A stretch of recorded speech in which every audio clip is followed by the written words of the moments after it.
The rain came down in sheets, cold and merciless, turning the cobblestones of East London into a black mirror that reflected nothing but sorrow. Beatrice Ashford pulled her soaked cloak tighter around her shoulders, heart hammering against her ribs as she slipped through the broken gate of the abandoned Ashford textile mill. The iron doors groaned like dying men when she pushed them open. Inside, the air smelled of rust-damp wool and something far worse. Blood. She had come here tonight for one reason only, to find the truth about her mother's death. A single lantern trembled in her gloved hand, casting long, wavering shadows across the silent looms. Then she heard a faint, wet cough, followed by a child's broken whimper. Beatrice froze. There, tangled in the teeth of a massive, broken spinning frame, lay a small boy no older than 12. His thin arm was crushed. Blood pooled beneath him like spilled ink. His face was ghostly white lips already turning blue. "Oh, God," she whispered, dropping to her knees in the filth. The boy's eyelids fluttered. When he saw her, a spark of desperate hope lit his hollow eyes. With the last of his strength, he reached out bloodied fingers, clutching her sleeve. "Miss, please." His voice was barely a breath. "Save my little brothers. Promise me." His grip slackened. The boy's head fell back against the cold stone. Beatrice's throat closed with terror and fury. She didn't think. She simply acted. She tore strips from her petticoat, bound his arm as best she could, then lifted his frail body into her arms. He weighed almost nothing. Rain lashed her face as she stumbled out of the mill and into the night, carrying the unconscious child through the muddy streets toward the only light still burning on this God-forsaken road, the grand iron gates of Whitaker House. She pounded on the heavy oak door with her fist until her knuckles bled. When the door finally swung open, warm golden light spilled out into the storm. And there he stood, Duke Ronan Whitaker. Tall, broad-shouldered, dressed in a black shirt with the sleeves rolled up, revealing powerful forearms, scarred from years of battlefield surgery. His storm-gray eyes, cold as winter steel, narrowed the moment they landed on her. For one heartbeat, neither of them spoke. Beatrice stood there, drenched, trembling, a dying child in her arms, her dark hair plastered to her pale cheeks. She knew exactly who he was. All of London called him the Heartless Duke. A man who had returned from the Crimean War, richer, colder, and more unreachable than ever. "Please," her voice cracked. "He's dying. I beg you." Ronan's gaze flicked down to the boy's mangled arm, then back to her face. Something unreadable flickered behind those icy eyes, not pity, not warmth, but recognition. As if he had seen this exact scene 100 times before and was tired of it, he stepped aside without a word. "Bring him in." Beatrice hurried inside, leaving muddy footprints across the marble floor. The grand foyer smelled of beeswax and old books. Servants appeared wide-eyed, but Ronan raised one hand and they vanished instantly. He led her into a side parlor that had clearly been turned into a makeshift surgery. Surgical instruments gleamed on a long table under bright lamplight. Without asking permission, he took the boy from her arms and laid him gently on the table. Beatrice's legs nearly gave out as she watched Ronan work. His hands, those large, battle-hardened hands, moved with shocking precision and surprising gentleness. He cut away the ruined cloth, cleaned the wound, set the broken bones with swift, practiced movements.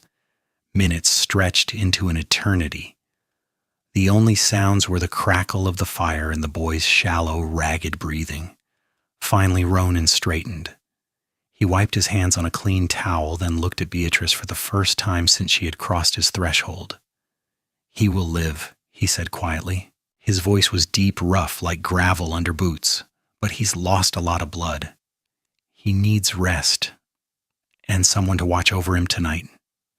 Beatrice swallowed hard.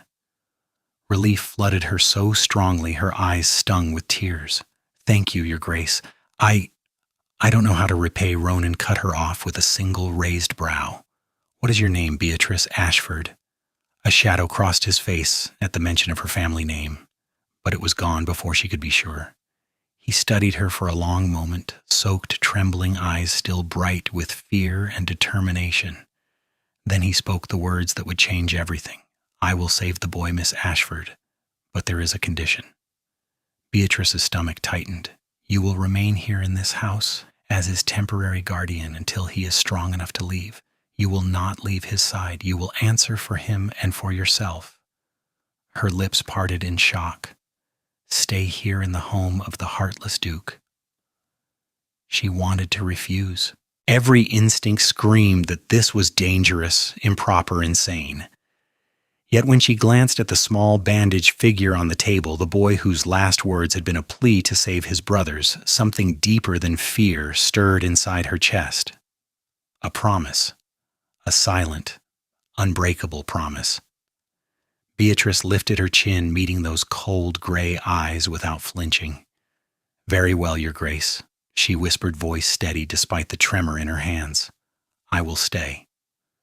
Ronan gave the faintest nod, but his gaze lingered on her face a second longer than necessary. Outside, the rain continued to fall, washing the streets of London clean. Inside Whitaker House, a single lantern burned late into the night, and for the first time in years, the Heartless Duke felt the faintest crack appear in the ice around his heart. The first night inside Whitaker House felt like stepping into another world. Beatrice sat beside the small bed in the dimly lit guest room, her hand resting lightly on Elias's fevered forehead. The boy's breathing was steadier now, but every shallow rise and fall of his chest reminded her how close he had come to death. She had not slept. The grand clock in the hallway struck 3 when the door opened softly. Duke Ronan Whitaker entered carrying a tray with fresh bandages and a steaming cup of broth. He moved without sound, as though the weight of the house itself obeyed him. His white shirt was open at the collar, revealing the faint line of an old scar along his collarbone. "You should rest, Miss Ashford," he said quietly, setting the tray down. "I can watch him for a few hours." Beatrice looked up at him, exhaustion and wariness warring in her eyes. "I gave my word I would stay by his side. I intend to keep it." Ronan studied her for a long moment, then pulled up a chair across from her without asking permission. For a while, neither spoke. The only sounds were the crackle of the fire and Elias's faint breathing. Then the boy stirred and whimpered in his sleep. The machine." Beatrice's heart twisted. She reached out instinctively and brushed damp curls from the child's brow. "He's only 12, she whispered, voice thick. 12 years old, and they put him to work until his arm was crushed. How many more like him are still inside those mills?" Ronan leaned forward, elbows on his knees, staring into the flames. "Too many," he answered at last. His voice was low, rough, with something that sounded almost like pain. "I saw boys younger than him die on the battlefields of Crimea. I thought when I came home I would never have to watch another child suffer." He paused, jaw tightening. "Yet here we are." Beatrice felt the first crack in the wall she had built around her opinion of him. This was not the Heartless Duke the gossips spoke of. This was a man who had seen too much death and had simply stopped feeling to survive. Over the next few nights, a fragile rhythm formed between them. They took turns sitting with Elias. Sometimes they spoke in hushed tones while the boy slept. Beatrice told him about her mother, how Lady Ashford had been found at the bottom of the mill's old stairwell 3 years ago, how the coroner had ruled it suicide, how Beatrice had never believed it. There were bruises on her wrists that no one wanted to explain, she confessed one night, eyes glistening. And yet my own uncle told the world she had lost her mind from grief. Ronan listened without interruption, his gray eyes never leaving her face. When she finished, he reached for the poker and stirred the fire, sending sparks dancing upward. "I was your mother's physician once," he said quietly, 5 years ago. She came to me in secret, terrified. She said the mills were becoming death traps. She wanted me to help her gather proof. Beatrice's breath caught. Before she could ask more, a sharp knock echoed through the house.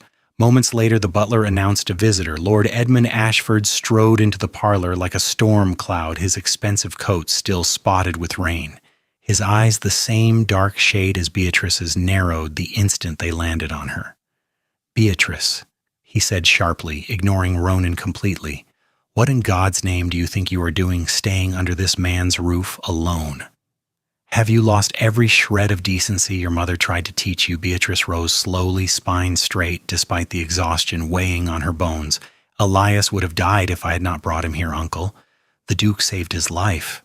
Elias Edmund spat the name, as if it tasted foul. "A factory brat. You risk your reputation, our family's reputation, for a common laborer's whelp." He took a step closer, voice dropping to a dangerous hiss. "Pack your things. You are coming home tonight. I will not allow the Ashford name to be dragged through the mud because of your foolish sentimentality." The air in the room grew thick. Beatrice felt her hands begin to tremble. She remembered every cold lecture, every time her uncle had reminded her that as a woman she possessed nothing, not even her own future. Before she could answer, Ronan's deep voice cut through the tension like a blade. "Miss Ashford is under my protection while the boy recovers. If you have any objection, Lord Ashford, you may take it up with me." Edmund's face flushed with anger, but he knew better than to challenge a duke in his own house. He shot Beatrice one last venomous look. "This is not over, niece." When the door closed behind him, the silence felt heavier than before. Beatrice sank back into her chair, suddenly drained. Ronan remained standing, watching her with an intensity that made her pulse stumble.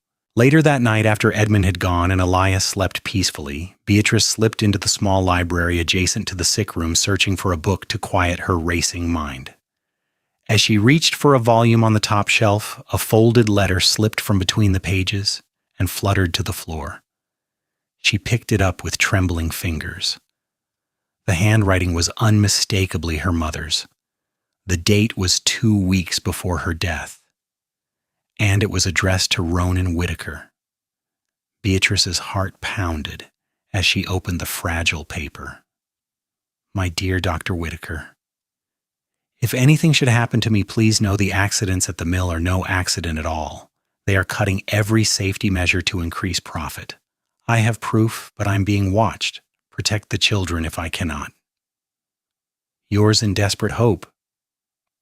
Eleanor Ashford. Beatrice stared at the letter until the words blurred. Her mother had known, and somehow her own family was part of the darkness she had tried to fight. A wave of nausea and grief crashed over her. She pressed a hand to her mouth to stifle the sob rising in her throat. In the doorway, Ronan appeared silently. He took one look at her face and the letter in her hands, and understanding dawned in his eyes. He did not speak. He simply crossed the room and stopped a few feet away, close enough for her to feel the warmth of his presence, yet far enough to give her space to breathe.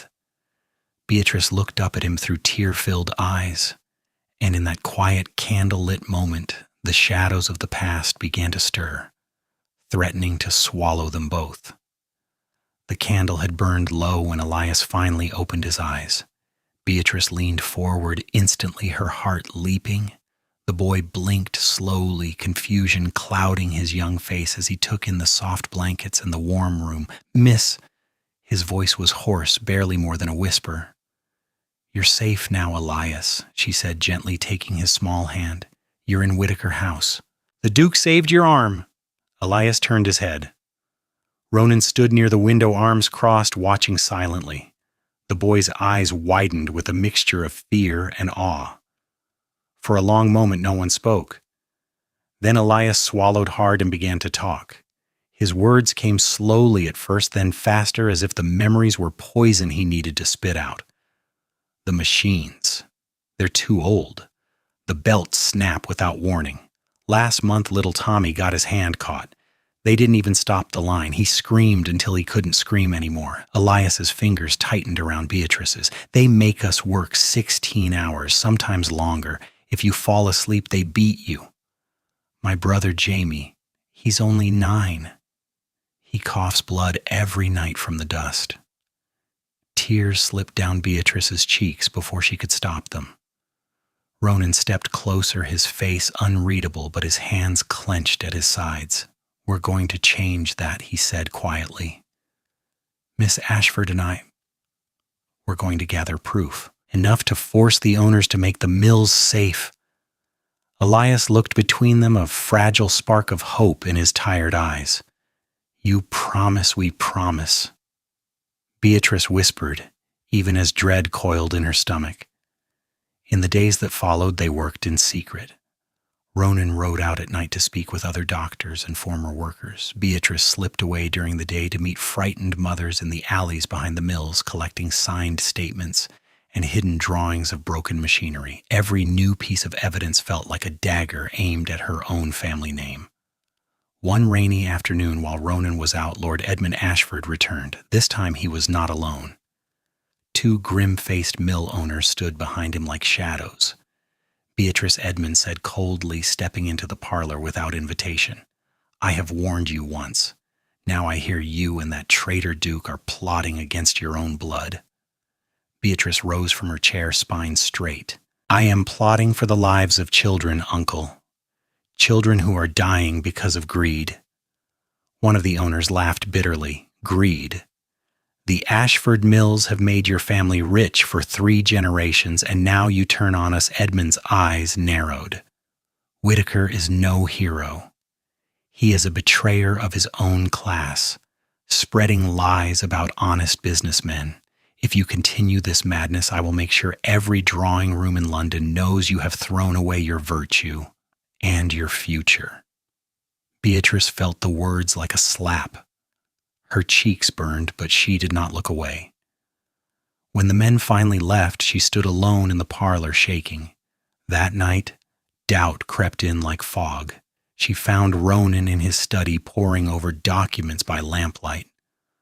The moment she entered, he looked up, sensing the storm inside her. "Beatrice," he said softly, using her given name for the first time. "What happened?" She walked to his desk and placed both hands on the polished wood. "Did you know my mother came to you for help?" Her voice trembled. "Did you know she was gathering evidence? And then she died." "Tell me the truth, Ronan. Did you hide something from me about the night she died?" Ronan stood slowly. The pain in his eyes was raw and unguarded. "I swear to you, I only received her letter after she was gone. I tried to investigate, but every door was slammed in my face. I never hid anything from you." Beatrice searched his face, wanting desperately to believe him. Yet the seed of doubt had been planted. What if he was protecting someone? What if his own past secrets were tangled with her mother's death? The trust between them, so newly formed, began to fracture. 3 nights later, the blow came without warning. Beatrice woke to the sound of breaking glass downstairs. She rushed to Elias's room, heart pounding, only to find the bed empty. The window was shattered. On the pillow lay a single note written in crude block letters. "Stop digging, or the boy dies. Tell no one, especially not the Duke."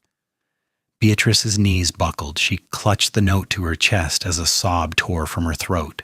Elias, the child she had carried through the rain, the boy who had begged her to save his brothers, was gone.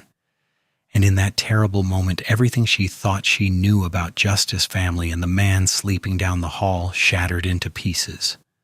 The note trembled in Beatrice's hands as she slipped out of Whitaker House before dawn. She had not told Ronan. She could not risk Elias's life on another man's mercy.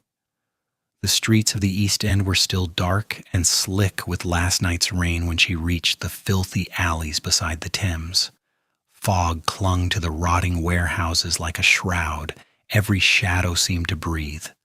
Beatrice pulled her hood lower, heart slamming against her ribs.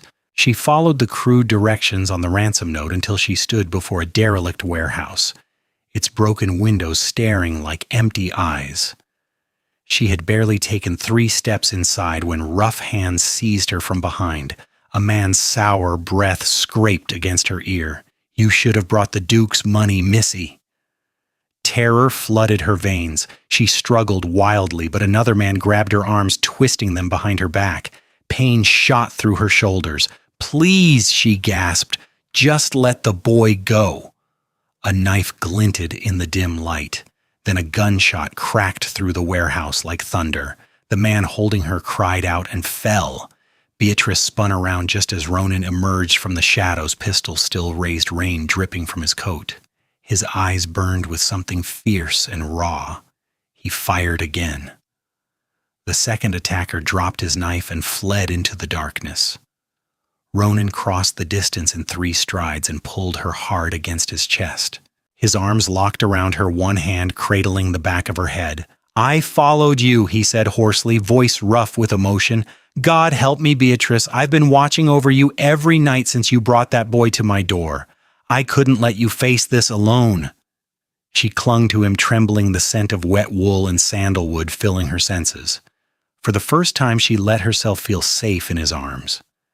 They found Elias in the far corner, tied to a rusted pipe, his small body curled on the filthy floor. His face was bruised, his breathing shallow, fresh blood stained the bandage on his arm. Beatrice dropped to her knees beside him, tears streaming down her cheeks. "Elias, sweet boy, I'm here." While she cradled the child, Ronan searched the warehouse. He kicked open a locked chest and froze. Inside lay stacks of ledgers. He opened one, scanned the pages, then looked up at Beatrice with grim certainty. "These are your uncle's books. False entries."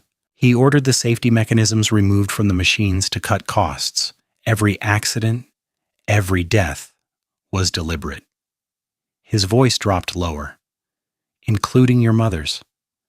Beatrice felt the world tilt.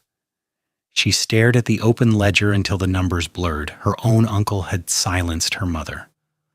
The woman who had tried to protect the children had been pushed down those stairs and left to die. A sob tore from deep inside her chest, raw, broken years of grief and betrayal rushing to the surface at once. Ronan knelt beside her in the dirt. Without hesitation, he pulled her into his arms again, holding her tightly as she wept.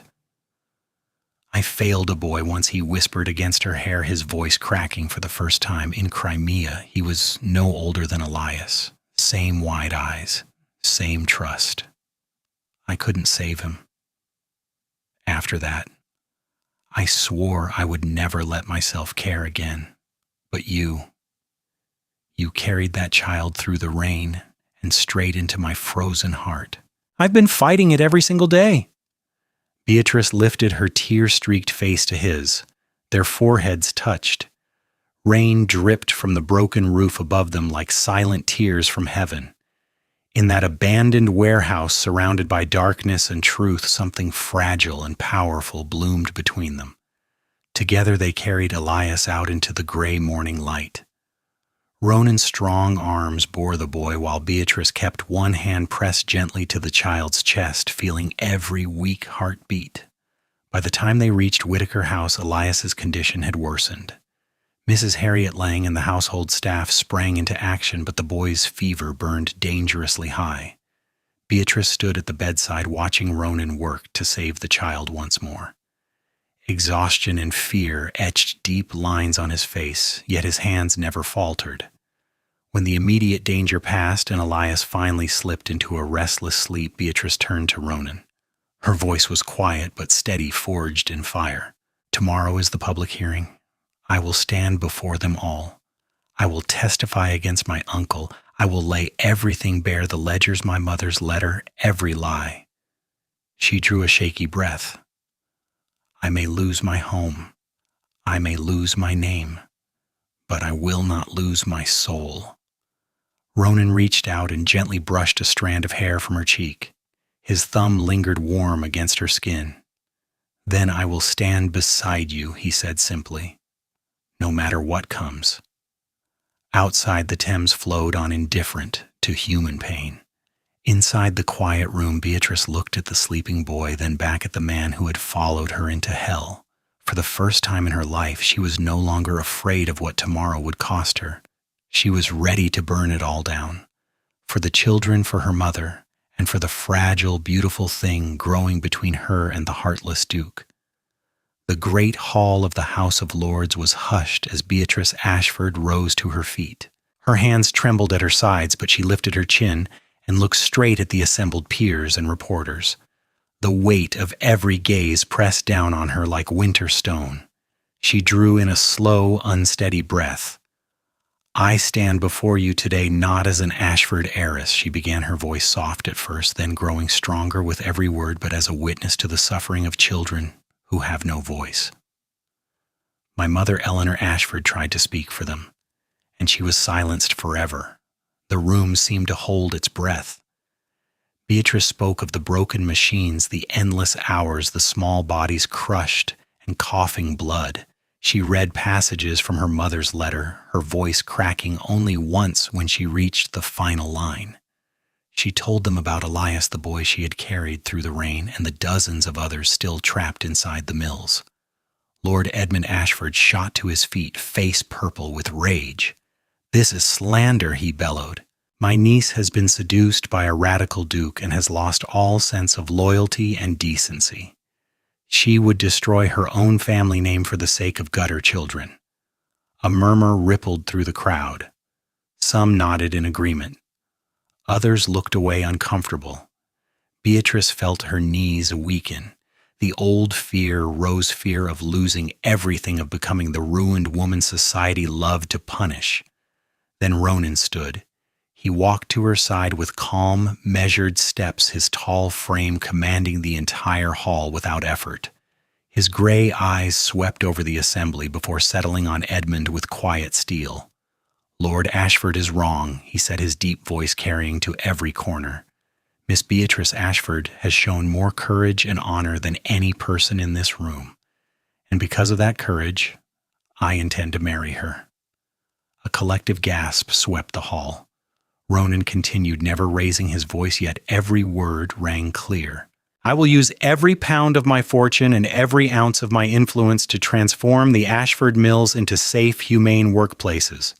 Furthermore, together with Dr. Samuel Reed, I have already established a medical fund that will provide free care for every worker and their families. No child will ever again lose a limb or a life simply because profit mattered more than a human soul." The silence that followed was deafening. Edmund's mouth opened and closed, but no sound came out. Then a small figure appeared at the side entrance. Mrs. Harriet Lang walked slowly forward, supporting a pale but determined Elias. The boy's arm was still heavily bandaged, his steps shaky, yet his eyes burned with quiet fire. The entire hall fell utterly still as the child was helped to the witness chair. Elias looked out at the sea of important faces, swallowed hard, and spoke in his thin, honest voice.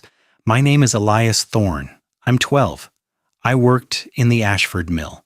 My friend Tommy died when the belt snapped. My little brother Jamie coughs blood every night. Miss Beatrice and the Duke, they saved me.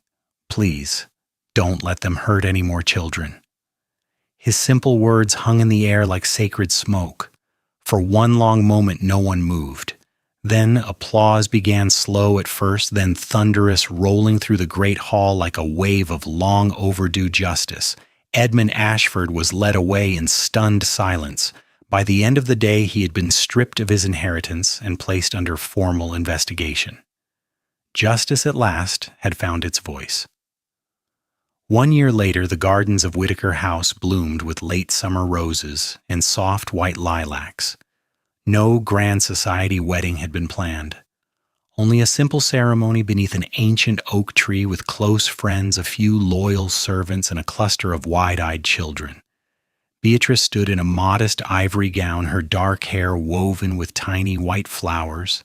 Elias and his 3 younger brothers, now officially adopted, stood proudly beside her, dressed in new coats that still looked a little too big for them. Ronan waited for her at the end of the petal-strewn path, tall and steady in a dark morning coat, his storm-gray eyes softer than she had ever seen them. When she reached him, he took her hands in his. The vicar spoke gentle words of love and commitment, but Beatrice barely heard them.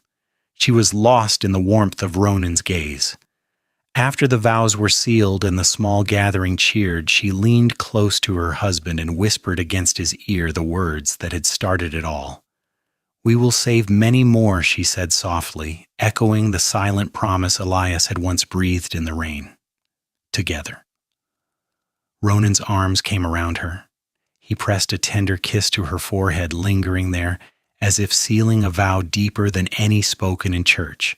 In that quiet moment beneath the oak, with children laughing nearby and golden sunlight filtering through the leaves, the wounds of the past finally began to heal. Two scarred hearts, one hardened by war, the other by betrayal, had found their way home. And in their union, a new promise took root, that compassion could triumph over greed, that courage could rewrite old wrongs, and that even the smallest voice, when lifted with love, could change the world for generations yet to come. Finally, let me send my deep thanks to you. We appreciate you more than you think. If this tale stirred something deep inside, we invite you to remain part of this frontier of memories. More true stories of honor, compassion, and destiny are waiting for you here. Subscribe, share, comment, and thank you for writing with us today. Aviso legal barra disclaimer. Our content is designed for artistic and entertainment purposes and may reinterpret historical themes using fictional touches. We apply AI tools thoughtfully only to support production while keeping human supervision over editing, emotional tone, and narrative coherence. We always comply with regulatory guidelines for AI-based media and avoid deepfake practices or identity manipulation. All supporting components remain legally sourced. Please ask for authorization before sharing or adapting any segment. Your respect makes it possible for us to continue telling meaningful stories.